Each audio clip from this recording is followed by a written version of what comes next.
mentioned this, but there's another segment of our people in Gaza who've had to be brave beyond measure and who have been targeted specifically for their profession. Our next speaker is from an organization that draws our attention to this and also reminds us of the truth and of the disgusting journalistic malpractice in this country. So I'm excited to introduce our next and almost last speaker, Noor from Writers Against the War on Gaza.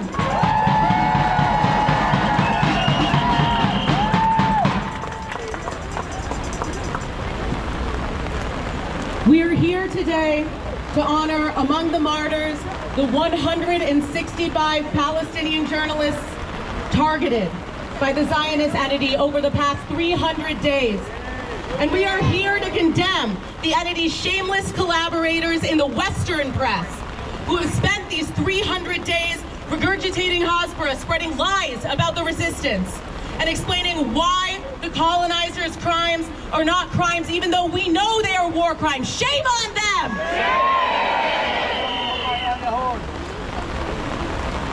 On Wednesday, the Al Jazeera journalist Ismail Al-Ghul was murdered. So was his cameraman, Rami Al-Rifi. They were both killed by an Israeli drone while reporting at the birthplace of Ismail Haniyeh, the political leader of Hamas, who had been martyred the day before in Iran. They were killed because the truth is the ultimate threat to Zionism, and because they were resisting repression, resisting fear, resisting fatigue. And they were killed by the same occupation forces with whom American journalists embed on a daily basis in order to quote unquote report on this so-called conflict. Here in the Imperial Core, the American government has repeatedly and publicly denounced dogmatic crackdowns against the press in an attempt to uphold the veneer of progress and democracy that the United States peddles like snake oil around the world. All the while, America assists in press censorship while sending billions of dollars to the Zionist government in aid of their genocidal campaign against Palestinians, which has become the deadliest conflict for journalists in recorded history. These heroes, their press vests, they become targets on their backs, and yet they will not cease. With each martyrdom, imprisonment, and each disappearance, we lose fragments of the truth that cannot be recovered. Every journalist killed moves the world further and further away from understanding the existence of the Palestinian resistance and the tenacity of its people. Every journalist murdered is an attempt to erase the experience of any oppressed people against imperialism.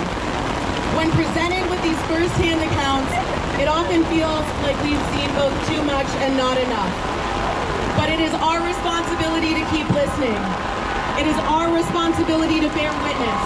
It is our responsibility to see the truth in the stories of journalists still standing and understand the ways in which Western media we consume attempts to erase the heroism of Palestinians in the eye of the storm and push a fabricated narrative.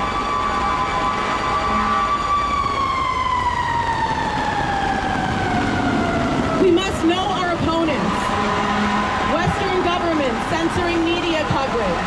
The New York Times, CNN, BBC, The Atlantic, The New Yorker.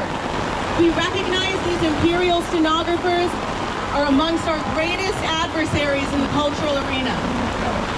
They have lost their humanity, they've lost their morals, but we have not.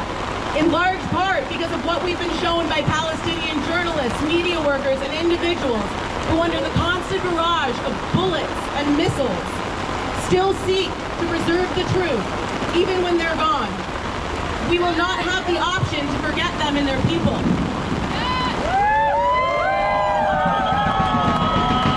6 weeks ago, Ismail Al-Ghul tweeted this message to those listening. Let me tell you, my friend, that I no longer know the taste of sleep. The bodies of children and the screams of the injured and their blood-soaked images never leave my sight. The cries of mothers and the wailing of men who are missing their loved ones never fade from my hearing. I can no longer bear the sound of children's voices from beneath the rubble, nor can I forget the energy and power that reverberates at every moment, turning into a nightmare. It's no longer easy for me to stand before the rows of coffins, which are locked and extended, or to see the dead people more than the living who are fighting beneath their homes, not finding a way out to safety and survival. I am tired, my friend. Friends, comrades, when we find that we are tired, we have to remind ourselves that no matter how well-read we are in our experience, we do not know the definition of fatigue. Not truly. When our Palestinian siblings are tired, it's our duty to uplift them, center them, and put ourselves on the periphery where we belong. This story is not about us. It's about Gaza. It's about Palestine. And beyond that, it is about liberation. It is a story that's being written and preserved by brave individuals in blue and white press vests who would rather die than allow their people to be forgotten.